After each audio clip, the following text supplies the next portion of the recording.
A second theme, and try and get through this relatively quickly here, is that Revelation is a great bridge across time. You have the stuff that happened in the Old Testament, and God made promises, and if God's God, those promises better come true. God doesn't break promises. And then now we got this New Testament thing going on with a Christian church, and there are things, and they sound different and everything. So what bridges the two of them together? Well, Revelation does. It was perfect timing that on this Isle of Rock, this poor guy there as a prisoner has this dream that bridges all of time. It bridges all of time. The writing of Revelation is a particular genre. It's a particular way. You know, you might know if you read a romance novel, it doesn't read like a sci-fi. And if you read a sci-fi, it doesn't read like liturgical literature. They all are different. You expect them to be different.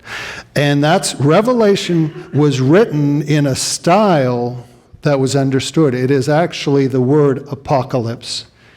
The book is not about apocalypse. The style of the writing is apocalypse. It's apocalyptic. Say that fast 3 times. So this is bridged to the past.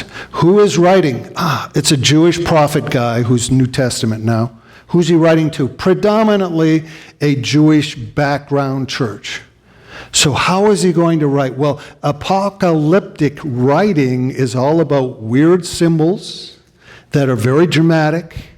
Somebody witnessing stuff going on from a spiritual point of view, and it's all symbolized. But the people who are reading it realize they're talking in symbols, and they probably understand the symbols. Hence, here's where we have a problem. Here we sit and we go, what? What does that mean? What's that a symbol of? So maybe we need to go and just understand even just a few rudiments, and maybe then it starts to make more sense. Here's a few examples of it. Hebrew numerology. Numbers were mystical things for the Hebrew people. Every number had a meaning. And some of you know I threw this out in the first service, and they started nailing things down. Take the number 7. Anybody know what the number 7 would mean to a Hebrew person? Completeness? Perfect? So if you're talking, and those are things, you'll find it used in that way to say something's complete or perfect. But then if it's going to be anybody's number, who's complete and perfect? Well, God, right? God himself. So 7 is God's number. Well, let's move to another number. Let's take the number 6. Now, the number 6 is almost 7, but it's not. Real close, but it's not. And so the number 6 is the number of man. We're lifted up, we're elevated by God, but we're not quite there. Some of us think we are, but we're not. And it is also the number of the serpent, or the number of Satan. Isn't that nice? We share a number. So there we go. We have a number 6, we have a number 7. Those numbers come up all through Revelation. Let me throw out another number, number 3. Well, to Christians, the number 3 should mean a whole lot. Why? Trinity. Yeah, I'm glad so. Popping that out, boy. The Holy Trinity. So it's the seat of God. It's the nature of God. The throne of God, the number 3. I'm going to see how smart you guys really are. So what happens if you take the number of man, 6, and then use it 3 times? 6, 6, 6. What might that be referring to? Well, it's the number of man or the serpent sitting on the seat of God. So it's man or Satan sitting on the seat of God. Humanistic religion, humanism, or even downright Satanism. But it is man or Satan sitting on the seat of God. 6, 6, 6. Numerology, very, very understood in its time. They had no problem as Hebrews seeing, okay, I can see what's coming down here. So you have the past. There's this bridge of Revelation, apocalypse, anchored to the past.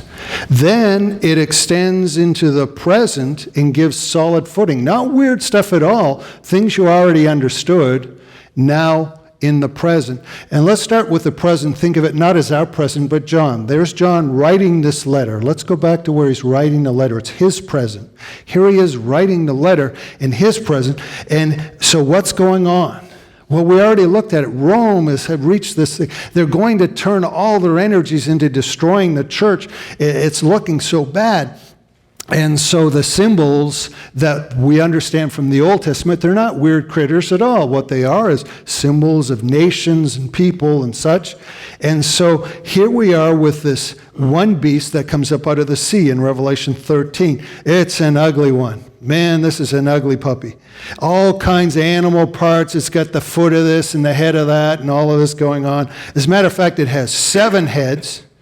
Now, at first we might say, well, I thought 7 was godly, something godly. This is a beast, so, so 7 must mean something else. Well, it doesn't so much to us today, but Rome was known as the city of 7 hills. What's more, it had 7 emperors.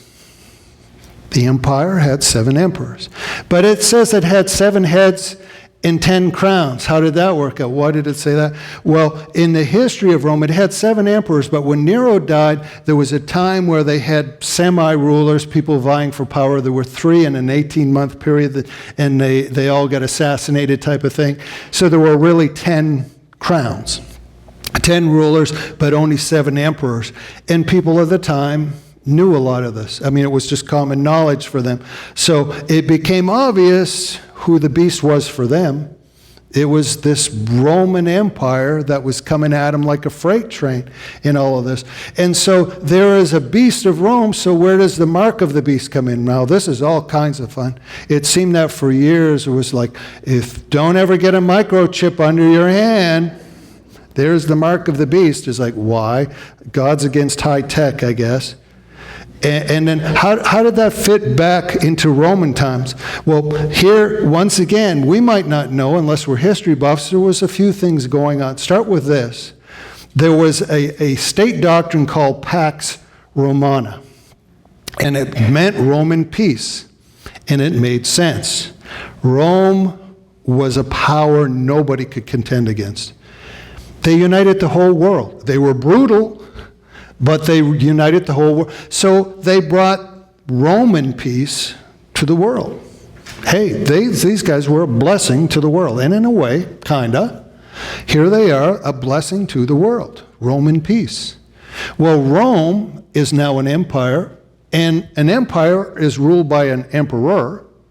So the emperor was the savior of the world. Next step, obvious. He's a god. Caesar is a god, and that's exactly what happened. We have emperor worship. How did it play out in everyday life? How did it play out in the system, everyday life? Well, things like this. In everyday commerce, we go out, and if we were in Roman times, and I sold, picking on Josh today, sold Josh a chariot, and then Josh, we finalized the deal, we would then burn a little bit of incense to the god Caesar to sanctify our sale. And that if we were really good, we'd get a certificate with what's called a kerygma, or a seal on it, a mark with the emperor's image on it, and it was a certificate of worship, emperor worship. I could not buy and sell unless I had this mark. I cannot buy. Well, what about the hand and the forehead? Well, let's think of that. The right hand, it says, you will receive the mark of the beast. So the mark is starting to sound like something that's going on in the system, but it will be on your right hand or your forehead. Well, if we're talking in symbolism, so let's think of some things the right hand symbolizes. Well, the right hand symbolizes how you get by in life. Your work, your just everything you do just to stay alive, what you do by the sweat of your own brow, by your own hands, the right hand represents that. Well, how about the forehead? Well, if I were to say, when you leave here, keep this on the foremost of your mind, you know what I would be saying? Keep thinking about this thing.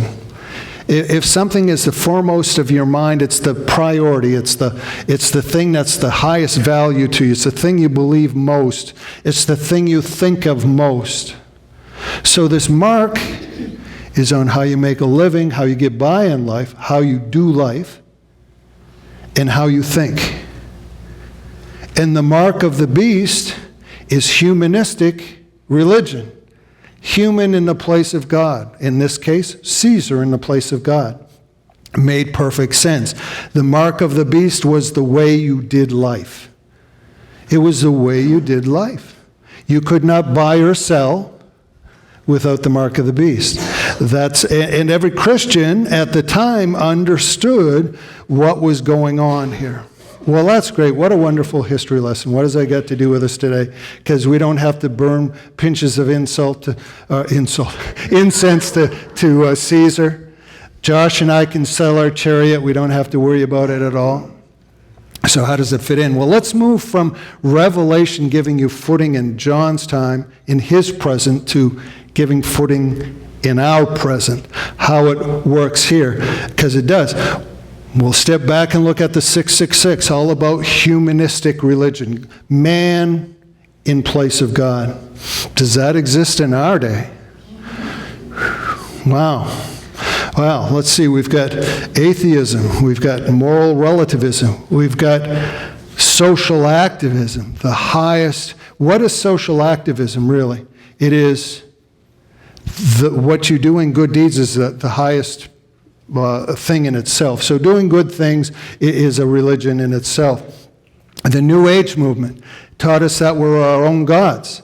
We move on to atheism. It teaches us there are no gods at all. Move into moral relativism. It teaches us that there is really no godliness or godlessness. Good and evil, it's all just shades of gray. Equality in the name of social liberalism etches away at us to the point now we don't even really have gender anymore. If you look at all in the name of equality, actual schools, where it's politically incorrect to use the he, she, or refer to gender, teachers are not allowed to use those words because gender is relative now. That's where we are. It all comes down, if we were to give a name to our Caesar worship, it would probably be political correctness. We know, because if we decide we want to challenge any view, be ready to be attacked. As a matter of fact, in some cases, what is politically correct, if we're not with it, could end us up in jail, if we don't go about dressing it the right way. Political correctness. If Rome was a 666 system, they have nothing on us today. It is absolutely amazing where we've gone with the idea of putting ourselves on that throne. So, and it's not to get into a soapbox. I don't even want to go there. I'll leave that for someone else. All I'm pointing out is that all the stuff that starts out sounding just so weird and strange in this book of Revelation is solidly anchored in the past, proven by history, is a solid footing, was in the time of its writing, in John's time. Solid footing makes all kinds of sense, and the things it talks about are still solid footing in our day. Take, like we say, the mark of the beast. Well, it's not some high-tech, it's far more insidious. It's the way you think and live. It's with us now. We don't have to wait for microchips or anything else. Revelation extends in a very real and practical way through the past, the present, and then obviously into the future. Just as real as it is in the past, it is today. As it is today, it will be in the future to go. So here we are. So there we go, 30 minutes trying to explain things. That's it. There it is, the solid footing. So what do we take away? Well, I would say you take away this, I might say, let this be the mark on your forehead. Let this be the mark on your forehead. God is the Alpha and Omega. He is in control. You have cancer, He is in control. It looks like it's just crazy what's happening in our culture. He is in control. Your neighbor has a sign that says, get over it on his lawn. He is in control. God is in control. Always has been, always will be. Second thing is a call to endure. A call to endure.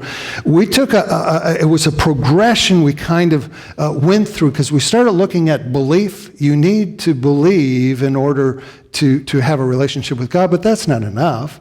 It's belief in that it changes your way. But now there's an extension to that. Even that's not enough. It's not just your way, it's that way until the very end.